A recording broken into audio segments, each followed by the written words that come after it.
How y'all doing? It's your boy Aristotle, and I wanted to talk to you guys about how to get started investing. So, step number one is education. So the first thing you need to know is the stock market basics. You know, candlesticks, support and resistance, fundamental analysis, technical analysis, all of that. We teach that in AMU, and I teach that in my investing guide, and I also have a chat where you can buy and sell on live and voice and all of that. But anyways, the first thing you need to do is educate yourself. Let me tell you why. Because if you try to hop into the market with no education, you will get burnt. I'm telling you this, I'm not trying to sell you products first, I'm trying to sell you education first. You can either check out the For Dummies series too if you don't want to go about my course and my book. I'm offering something that helped me about 5 years ago invest, and that was the For Dummies series. So you can do technical analysis for dummies, you can do charting for dummies, candlestick for dummies, fundamental analysis for dummies. My favorite one was the technical analysis for dummies book. I read all of them. Those are my favorites. And that's the first step, is education. So step two. Step two is all about choosing a broker to swing or day trade options with. So come here, let me show you which brokers I personally like using. So the first broker that I would recommend would be Thinkorswim. Second in the order, Tastyworks. Third, E-Trade. And fourth, your favorite, Robinhood. The reason I believe Thinkorswim is the best overall trading app is because it allows state-of-the-art charting and performance when selecting your option contracts. And Tastyworks, I believe, comes second to that. I believe Tastyworks is second to Thinkorswim. Now, E-Trade is also a good platform. I personally use Thinkorswim for my large account, Tastyworks for my medium swing account, and I use E-Trade for dividends, and I use Robinhood, you know, just for a backup, just in case one of those don't work out.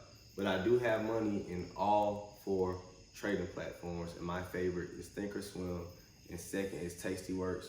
I believe for beginners just hopping into options, I believe Tastyworks is very beginner friendly. Of course, I do not like Robinhood that much because of the PDT rule before having 25K. So the PDT rule, pattern day trade rule where you must have 25K in order to day trade unlimited. So for those under 25K, the cheat code to that is creating a cash account with either Thinkorswim or Tastyworks. I have not tried this on E-Trade, so I won't be able to speak on it. But with Thinkorswim or Tastyworks, if you have, let's just say, $1,000, right? You are able to day trade unlimited with that $1,000. So you can make 10 $100 trades or 5 $200 trades. The sum of your trades can't exceed $1,000, pretty much. So if you make $200 that day and you have now a net balance of $1,200, right? Because you made $200 from your $1,000. You cannot use those funds to day trade until the next day. Funds settle the next day. So that is the cheat code to defeating the infamous pattern day trade rule. That's how you do it, man.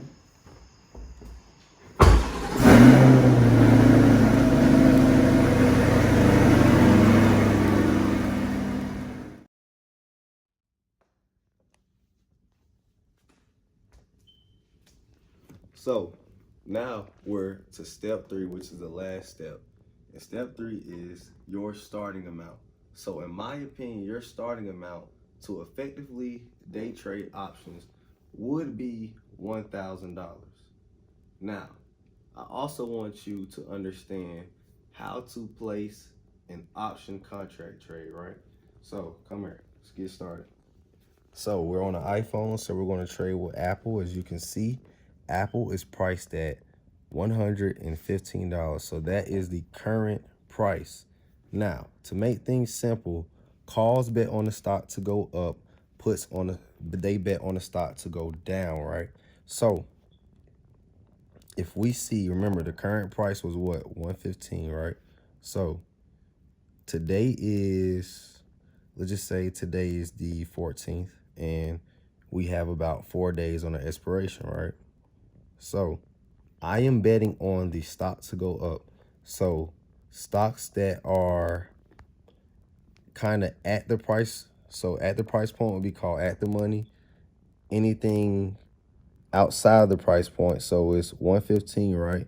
So if we're betting on the stock to go up, our strikes will be higher because we're betting on the stock to go up. So I'm betting on the stock to touch, let's just say 117.5, right? If the prices push up to 117.5, I am now in the money because the current price reached my strike price. And in the money, so in the money would be this strike price, 115, because it's in the money. At the money would be 116, and then out of the money would be like the 120s, 118, and downward, right? But that's beyond the point. First thing you need to understand is your bid and your ask. Up top here is your bid, and right here is your asking price, right? So in order to get something from someone, you must pay what they're asking for. So your asking price will always be what you pay. So let's just say I want to strike 117.5. I will be paying 1.76. And in actuality, that number is $176. Why? Because every option contract, the real price will be that number times 100. So always remember that. It will be that number times 100, and it will be your asking price. So if I was to go and select this, so I believe Apple is going up, right? So it's currently at 115. I would choose strike 117.5 because I believe it's going up in the near future, and I believe the current price will soon be in the money because it has now touched my 117.5. That is how you choose your strike based on contract. It's a lot that goes in the strike, but this is for simplicity's sake. So right now we go right here. If I wanted 10 contracts at $176, that would be $1,760, right? Because remember, this is times 100. Each option contract is times 100, and you can change whether you just want one contract. So now it's, remember what I said, $176, and we're buying on the asking price, right? We're asking, so this will read Apple with a contract of September 18th, because we're pretending that today is the 14th, at strike 117.5 call, that C equals call. So I bought an Apple call with an expiration date of 9/18/20 and a strike price of 117.5 because I believe it's going up, and I paid $176 for it.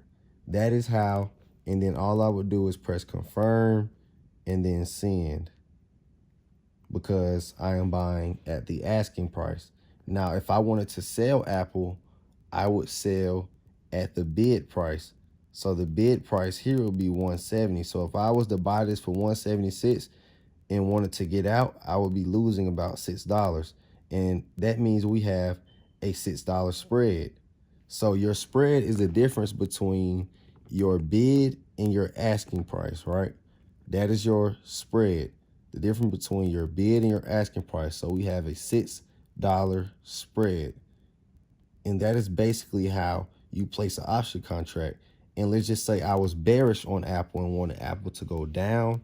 I would bet on a strike price lower than 115, which is our current price. Remember, 115 is our current price. So let's just say I believe Apple is going down to 112.5. I will still buy on my ask and sell on my bid. So the asking price would be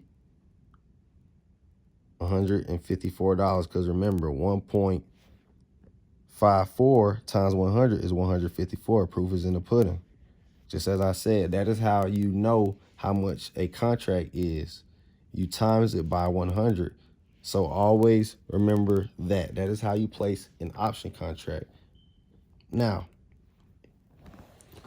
basically, all you have to do is be right on a directional movement of the stock. So if you believe it's going up, you will buy calls. If you believe it's going down, you will buy puts. Now, it is not that simple. You must be right on the direction, the timing, and the magnitude of the price movement. So that is how you buy an option contract. I hope you learned a lot. Aristotle, visit AMU University to learn more, and visit my group chat to day trade with me live and buy my book. Aristotle out. You guys have a good day.